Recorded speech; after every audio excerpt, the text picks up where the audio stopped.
Guys, Mondo is going to college, but what one? Oh, and let's talk about training.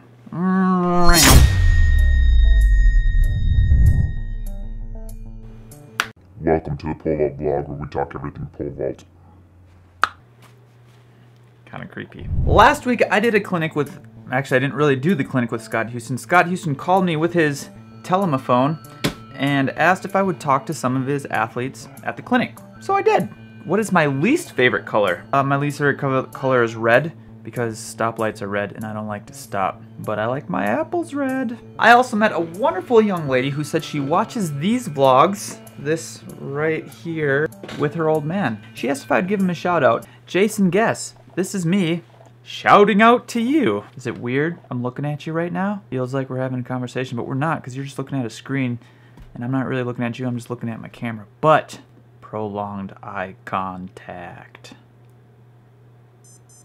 Make it stop. Does everybody know what time it is? Commercial time, everybody loves commercial time. Guys, poles suck to carry around, right? Yeah. They hurt your shoulders, they make you look dumb, and you know you could damage your poles if you drop them. Yeah. You are in luck, because Bruce Caldwell created rock back pole vault bags to fix all of these problems we just talked about. They'll save your shoulders, and protect your poles, and make you look awesome. But Shawn, where do I buy one? Well, go to VS Athletics, of course. Yeah. While you're there, you might as well buy 50 poles, some shoes, chalk, crossbars, and 3 pole vault pits. Because you know, Christmas is coming up, because people start talking about Christmas right after Halloween. And pole vault pits would make a pretty slick stocking stuffer, if you can find one that big. Guys, VS Athletics and Bruce Caldwell has awesome things. Christmas, you should go there. Deals. Use the codes. Hands flying all over the place. Sound effects. Alright, this week in pole vault news, I didn't really do too much digging. This is what I saw on Facebook. What school is Mondo Duplantis going to? Is it Oregon, Texas, Kansas, UCLA, NDSU? Probably not. It's LSU. Well, makes a lot of sense because his dad went there, his mom went there, his brother went there, and I think his other brother went there too. When they asked Mondo why he chose this, he said, "It's a family thing."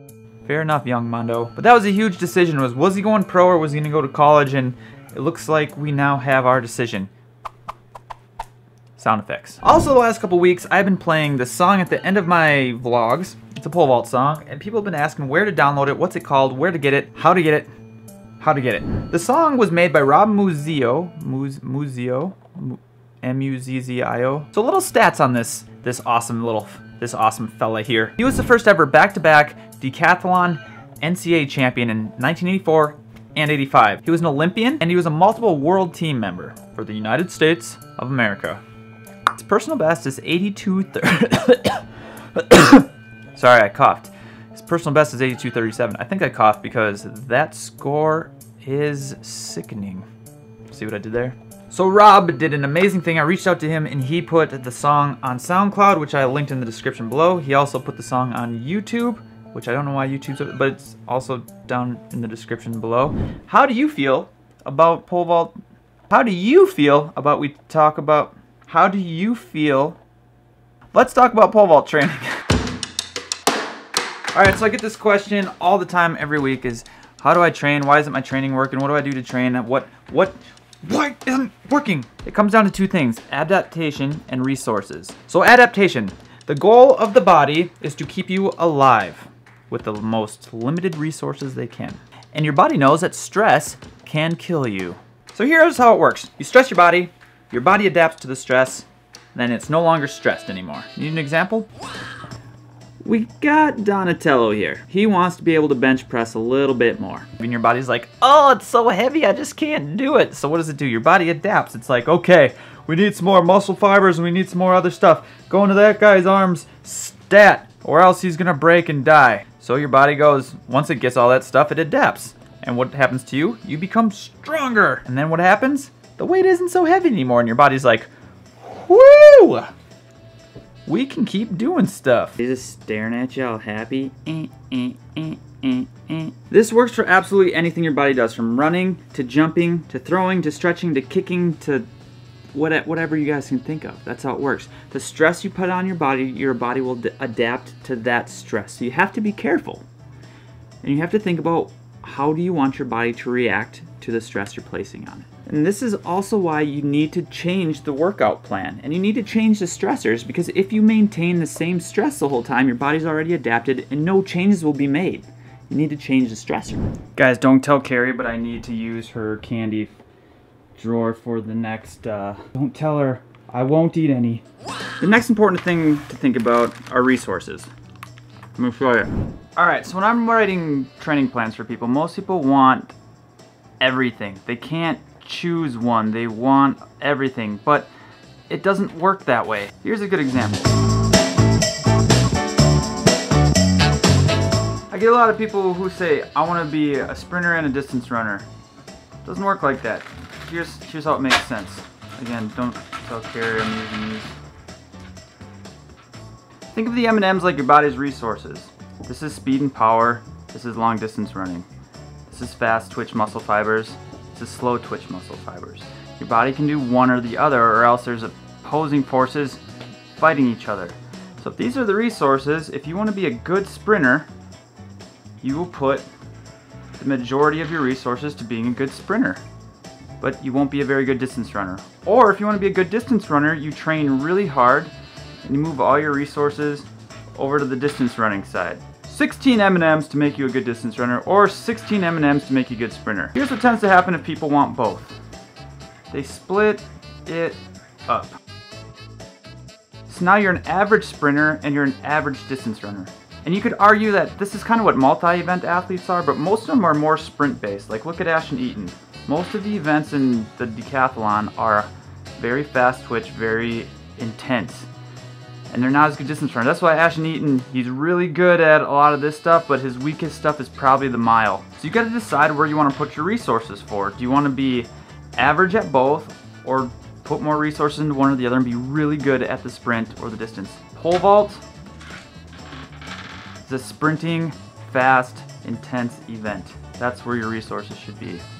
That's about it for lifting, guys. So I know some of you will probably have some questions like, well, if I lift a lot of heavy weights, my body's moving slow, so how do you work that out? Well, think of this video as like training 101. That's more like training 102, where we talk about with your training, let's say this is a 3-month cycle, your intensity is low, and as your training progresses over time, you want the intensity to increase while the volume starts high and decreases. I'll talk about this more. This is a little advanced. Let's go review some videos. Guys, before we review some videos, I mean, I'm teaching you all this stuff, you're learning it, but I wrote a whole workout program that talks about all this stuff, and all the stuff we were just talking about, and all the things we were just talking about is lumped into a program to make it work perfectly fine based on the science that is out right now and that elite coaches are using. And next week is Thanksgiving, so here's what I'm gonna do. The workout program's on my website, link in the description below. For the first week, for Black Friday, I will have it 15% off. The next week I'll have it 10% off, and then the following week I'll have it 5% off. And that should get you guys a 3-month cycle to be ready to rock and roll and get ready to go. If you have any questions, shoot me an email or leave comments in the description below, and I will hook you up to review some videos. All right, first video is from Spencer. I really like the color of that jersey, man. It looks like yours is cooler. No, but he's saying he's working on his run and takeoff. So let's take a. So what I always like to think when I'm running, I mean, this usually fixes things the easiest, quickest way. But think about, pretend you're running through a hallway and the ceiling is low, and your goal is to scratch the top of your head along the ceiling while you're running. This makes it so you're a little bit taller and your body is more in line, and then you're able to attack the run a little bit better. A lot of people kind of get sitty and squatty and they're running really hard. The taller, the better biomechanics. I'm gonna send you that plant video. I'll link it right up here again. But really, we're kind of planting behind us a little bit. In biomechanics form, if we plant behind us, our foot goes in front of us. So we're hitting the brakes a little bit, and you can see that right here. Braking force. So it's hard to jump off of that. So if we plant in front of us, we're able to excel off that last step, drive into the pole a little bit better, and everything's gonna feel a little better. So plant at 1 o'clock early and try and lean forward just a little bit, and that's gonna help that plant and take off, and then add that sexy little new run in there that you're just gonna try scraping your head on the ceiling, making yourself have a little bald spot, and you're gonna have a good day. All right, this next video is from Calvin. He was saying, I'm having trouble staying tight to the pole. You can see around the 3-second mark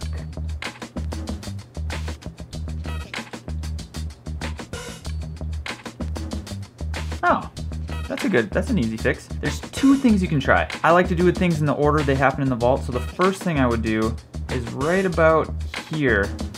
Like when you throw the pole, instead of just swinging on it, throw the pole right down the center of the sticker. Think about where the crossbar sticker would be, and you're gonna throw your top arm right at it as hard as you can go. That'll make it so you're in line right over the box, so the pole's not tilted off to the side just a little bit, shooting you to the right.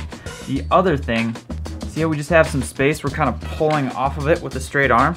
Hit that pole as tight as you can, and then keep it tight. Keep it tight here instead of keeping a straight arm off it. If we keep that straight arm, that's creating separation, and then you're fireworking instead of bottle rocking if you've been watching these videos a while. Other than that, man, that should take care of all of that. I would do them in that order though. Sick, little, jump. All right, last but not least, this is from Nathan Gardner. He said this is his third time sending videos to me. This looks great. He's been working on his inversion. Yep, I like it a lot. He says he's been working on his plant in a short approach, looks pretty good, but he's struggling to translate it into a longer run. And that's pretty common there, guys. Is more speed. Speed's the enemy of technique, right? So without going into crazy detail, just do more reps, man. You'll figure it out. If this is your first time back and already looks like that, just keep trying. I bet in a couple more practices that takeoff's gonna even look a little better. Dude, I'm excited for you. If you're already jumping at 5-meter bungees like that, I can't wait to see the next video. Send them anytime. Guys, thanks for sending videos. Bippity boppity boop. All right, last thing before we go. I bought this. You guys don't know what this is, but it is to make it so I can hook this camera up to a live stream. My goal is I'm gonna do a live stream in December for only Team Hoot members. I will email the Team Hoot members list, so if you would like to be a part of this live stream where you can ask me questions and send me stuff to review or whatever, I don't know how long I'll make it yet, 15-20 minutes or something like that, and we can just chat and I can experiment and play and see if I can figure this thing out. And then after that, every month, I would like to do one live stream a month instead of a vlog. I think it would free me up some time to do some other things, and also it would help us communicate more, because I feel like it's just me talking and you guys listening, and I don't like listening to myself talk that much, and then when I have to edit for 3 hours, I gotta listen to it more. Let me know if that's even something you'd be interested in, and what time of the day. Actually, I'll put a voting thing right here. Vote and tell me what time works best for you guys if I do a live stream every month, because I would like to get the more, the merrier. Also, other big things are coming with Team Hoot that I can't talk about yet, but I've been working on it, and it's been stressful, but awesome. It's gonna be cool. You're gonna like it. With that being said, guys, there's lots of ways to pole vault. Try everything, and then keep what works and throw away what doesn't. Or just keep it in your toolbox, because it might help somebody else if you end up coaching down the road. Black Friday workout plans. Check out the song. Life is meant to be experienced, and curiosity will get you there. I will see you guys next week. Toes, knees, plant, drive your knee to the sky. I said toes, knees, plant, drive your knee to the sky. I said toes, knees, plant, drive your knee to the sky. There ain't no other way if you want to go high. You know, I wrote these lyrics because I repeat myself. I'm not doing it just for my health. Don't just memorize these words if you want to go high. Learn it, do it if you really want to fly.